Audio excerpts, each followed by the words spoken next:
अस्सलाम वालेकुम। अल्लाह हम सबको एक दूसरे की मदद करने की तौफीक अता फरमाए। आज का वाक़या एक डॉक्टर साहब ने सुनाया जो कि उनके एक पेशेंट का। ये कहते हैं कि एक फैमिली थी जो जर्मनी से अपना सब कुछ भेज के पाकिस्तान में सेट होने के लिए आए थे। यहाँ पर इन्होंने एक प्लाज़ा ख़रीद लिया था और उसके अलावा एक बड़ा मकान ले लिया था और अच्छा खासा रेंट में आ जाता था दोनों का, और इनका मज़े से गुजारा हो जाता था, आराम से इनकी ज़िंदगी गुजर रही थी। अब कुछ ऐसा ही था कि इनसे पूरी फैमिली के बंदे दूर दूर से मिलने आते थे। कोई इधर इस सियालकोट से आ रहा है, कोई शेखुपुरा से आ रहा है, कोई लाहौर से, कोई कराची से। बड़ी फैमिली थी तो सब बारी बारी इनसे मिलने आते और ये भी बड़ा खुश होते। इनके बड़े अच्छे गुजरे ये जो शुरू के दिन थे पाकिस्तान में। आए ना आए कोई ना कोई मेहमान इनके घर आया ही रहता था आए दिन। तो अब इस तरह ये इनकी ज़िंदगी बड़ी अच्छी गुजर रही थी। इन्हें बड़ा मज़ा आ रहा, कह रहे हमने क्वालिटी लाइफ था हमारा, कि जिसको याद करते थे तो वो थोड़े दिन में ही आ जाता था हमारे पास दिन गुजारने के लिए। खैर ये अब मेहमान नवाजगी भी उसकी बहुत अच्छी करते थे। अब इसी तरह मामला चलते रहे। अचानक इनकी बेगम जो थी उनके दिमाग में ख्याल आया कि हम लोगों को भी अब लोगों के घर जाना चाहिए, अपने रिश्तेदारों के ना। उन्होंने भी इतने चक्कर लगाए, इतना कुछ वो दे के गए, इतनी उन्होंने हमारी हेल्प आउट की है। तो फिर वो जो अंकल थे उन्होंने कहा कि ठीक है आप जाएं, आप बुकिंग करवाएं गाड़ी की, जो चीज़ें चाहिए। वो कह रही है कि मैंने शॉपिंग करनी है क्योंकि सबको उनके हिसाब से कुछ देना भी तो है अब जिसके घर जाएं। तो इन्होंने फिर कहा ठीक है आप शॉपिंग वगैरह करें जो भी है। फिर जब शॉपिंग करके ये बच्चों के साथ आई तो इन्होंने उनको कहा कि चले अब आप बताएं आपका क्या प्रोग्राम है। उन्होंने कहा फ़िलहाल यहाँ पे मामलात जो हैं बड़े उलझे हुए हैं ना, अभी प्रॉपर्टी के भी मामलात हैं, टैक्स वगैरह के, ये सारी चीज़ें, तो ये सब कुछ मुझे देखना है। आप एक काम करें, आप ही बच्चों के साथ चली जाएं तो फिर देखेंगे, क्योंकि वहाँ पे जर्मनी में रह रह के बात करने का एक बड़ा अच्छा सेंस इनके अंदर डेवलप हो गई थी। लड़ाई झगड़ा इतनी जल्दी नहीं होता था इनका। इन्होंने यही कहा कि आप जाएं तो यहाँ पे मामलात देखने वाले हैं और बहुत ज़रूरी हैं, और ये जो जिधर आप जा रहे हैं तो वहाँ 2-3 महीने तो लग जाएंगे आपको रिश्तेदारों के पास घूमते फिरते। कोई अपने पास ज़्यादा रोकेगा, कोई दूसरा अपने पास ज़्यादा रोकेगा। कह रहे थे हमारी फैमिली के लोग बहुत अच्छे थे, बहुत ख्याल, बहुत प्यार करने वाले।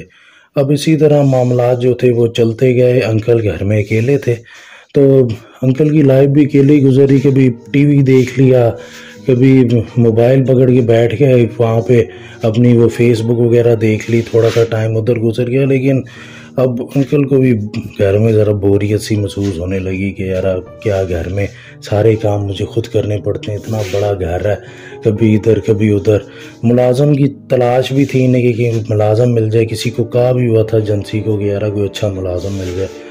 उन्होंने कहा हम तलाश करते हैं, लेकिन टाइम बहुत ज़्यादा था इनके पास, टाइम थोड़ा था, इन्हें जल्दी जल्दी चाहिए था।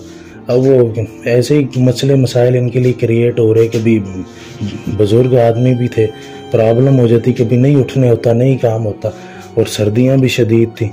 अब एक दिन ये रात को ड्राइव पे निकल गए कि चलो यार बाहर से ही खाना ले आता हूँ, घर से ऐसे ही मुश्किल हो जाता है ना। ये थोड़ी सी रेडीमेड सब कुछ पड़ा तो होता था, बट वो जो टिन वाले खाने होते हैं वो वाले। लेकिन कह रहे आज मैं बाहर से ले आता हूँ। तो बाहर से जब खाना लेने गए तो ड्राइव करने में इन्हें बड़ा मज़ा आया। पुरानी सड़कें थी, इनका बचपन यहाँ गुजरा हुआ था। इन्होंने ज़्यादा अपने पुराने इलाके गलियाँ वगैरह भी कहा चलो रात का वक्त है, कोई होता नहीं, मैं सैर कर रहा हूँ ना।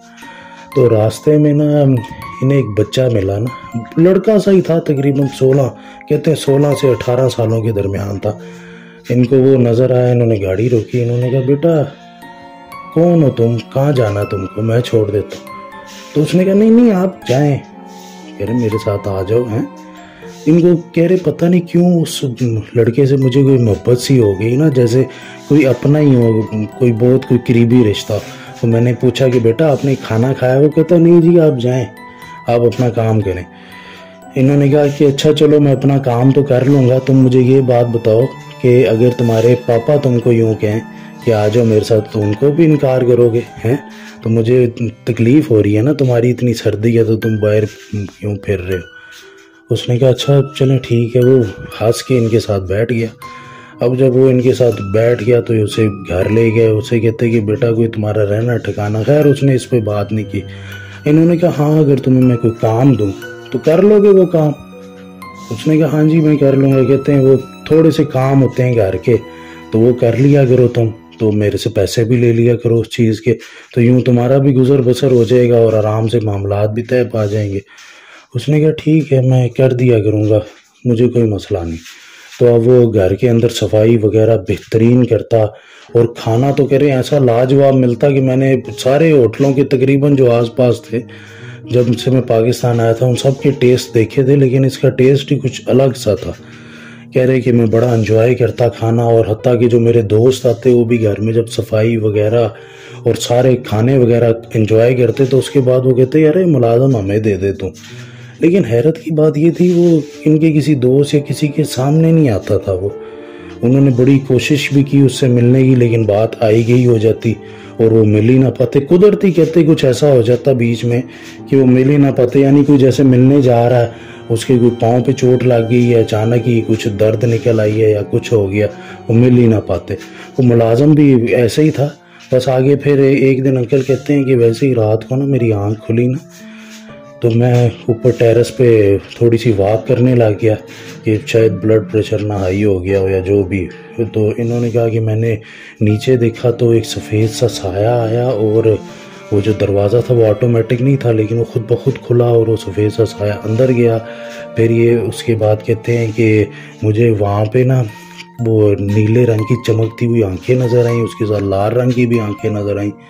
खैर इन्होंने कहा पता नहीं शायद मेरी तबीयत का मामला है, क्योंकि बाहर इन चीज़ों को इतनी अहमियत नहीं दी जाती ना उस हिसाब से कि बंदा वहम करने लग जाए। फिर इनको दरवाजे खुलते बंद होते महसूस हुए, और एक कुर्सी तो बाकायदा घूमती हुई इन्हें महसूस हुई अपने सामने। लेकिन ये फिर भी बातों को पता नहीं क्यों अपने आप को रिलैक्स करने के लिए कहते हैं, मैं इग्नोर करता गया। मैंने कहा छोड़ो यार क्या। फिर कुछ दिन के बाद अंकल कहते हैं कि मैं बड़ा शदीद बीमार हो गया। तो अब मैं बीमार हो गया तो इनको कोई मूजी मर्ज था कोई पुराना, जिसकी वजह से ये पाकिस्तान आए थे सेट होने के लिए कि चलो अपने आखिरी दिन में गुजार लूँ।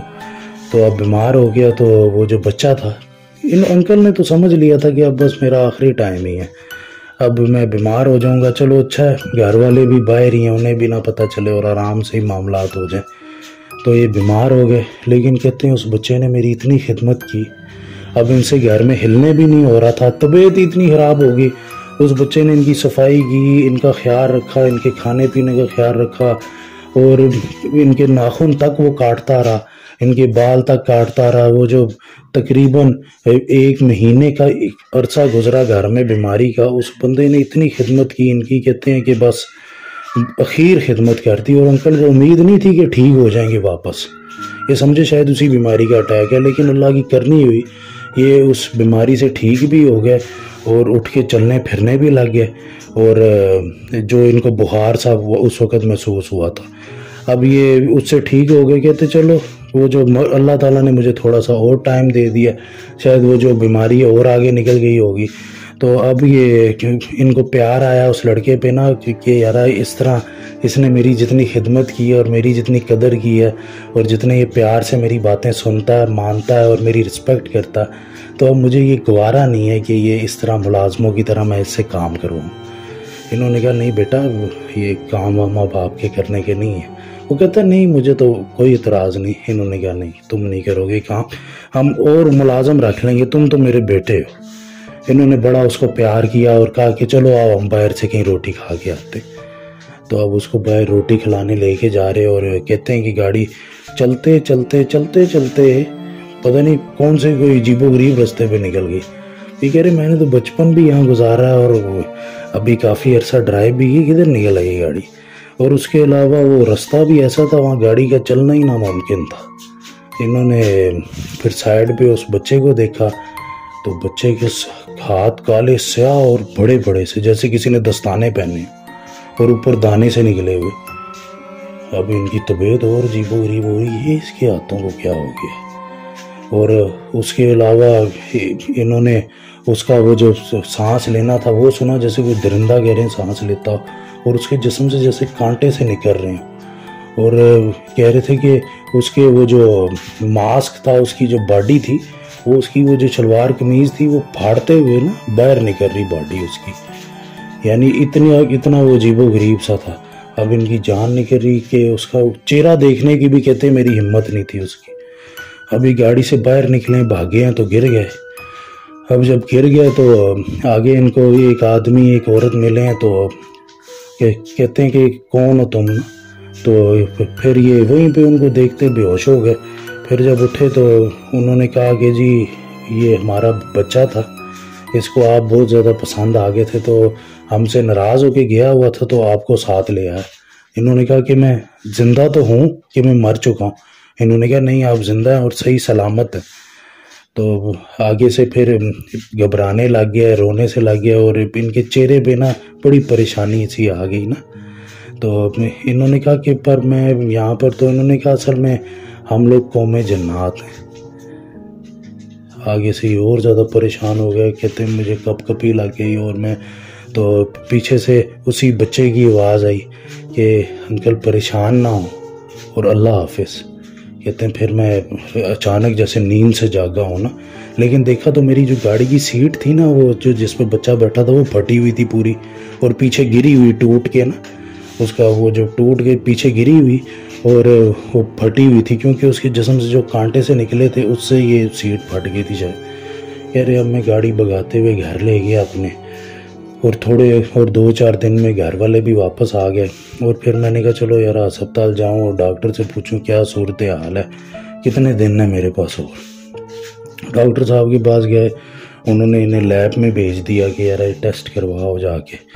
तो ये टेस्ट करवाने गए हैं, तो डॉक्टर साहब कह रहे कि मैंने भी बड़े वो चेंजेस देखे ना इनकी बीमारी में। लेकिन फिर मैंने सोचा हो सकता है उनकी मशीन ख़राब हो। मैंने उन्हें और लैब बताया कि इधर से भी टेस्ट करवाओ। फिर उनको भी नहीं तसल्ली, उन्होंने कि शायद इनकी भी ख़राब हो। करते करते वो जो 14-15 हज़ार रुपये का टेस्ट था, वो इन लोगों ने 1 लाख रुपए के करवा लिए, इतने सारे टेस्ट। कहते करवाता गया मैं कि मेरी तसल्ली हो जाए। कहते कोई लैब मैंने बड़ी छोड़ी नहीं। और एंड में मैंने डॉक्टरों को दिखाया तो वो सब परेशान हो गए। कहते ये बीमारी तो लाइलाज है, ये तो ख़त्म हो ही नहीं सकती थी, इसके बाद तो मरना ही था आपने। तो खैर इनके बेटे ने साथ गुस्सा किया, कहते क्यों मरना था, ज़िंदगी और मौत आपके हाथ में तो नहीं, ये क्या हुआ, ये कैसे सही हो गए। तो फिर अपने ये डॉक्टर के पास गए, कहते बेटा छोड़ो, वो जो डॉक्टर हमारे हैं वो हमारे पुराने दोस्त भी हैं, उन्हीं के पास मैं चलता हूँ। तो उन्हीं के पास ही गए, तो डॉक्टर साहब ने कहा कि आप तो क्लियर हैं, आपको तो नहीं है अभी ये वाली बीमारी। खैर बीमारी इन्होंने शेयर नहीं की, बस यही बताया डॉक्टर साहब ने कि बीमारी लाइलाज थी और काफ़ी अर्से से ये मरीज़ थे उसके, और उसी की वजह से ये पूछने डॉक्टर साहब की और इनकी दोस्ती भी हो गई थी कि आते रहते थे वहाँ पे। बस वो अल्लाह की करनी हो, डॉक्टर साहब कह रहे मैं खुद हैरान हो गया कि इनकी बीमारी भी ख़त्म हो गई है और ये माशाल्लाह से अब सेहत की ज़िंदगी गुजार रहे हैं। अभी भी डॉक्टर साहब कहते हैं कि मेरी उनकी बड़ी दोस्ती है, हफ्ते 10 दिन या 15 दिन में उनके पास आते रहते हैं। कहते हैं कि मेरे पूरे कैरियर में मैं कभी इतना हैरान और परेशान नहीं हुआ जितना मैं इनका वाक़या सुन के हुआ। बाकी यही था आज का वाक़या, और मेरे वाले साहब के लिए ज़रूर दुआ कीजिएगा, अल्लाह ताला उनको सेहत, तंदुरुस्ती, आराम, सुकून, राहत, चैन, लंबी और आखिरत के लिए कामयाब उम्र दे और उनका फालिश ख़त्म हो जाए। अल्लाह हाफ़िज़।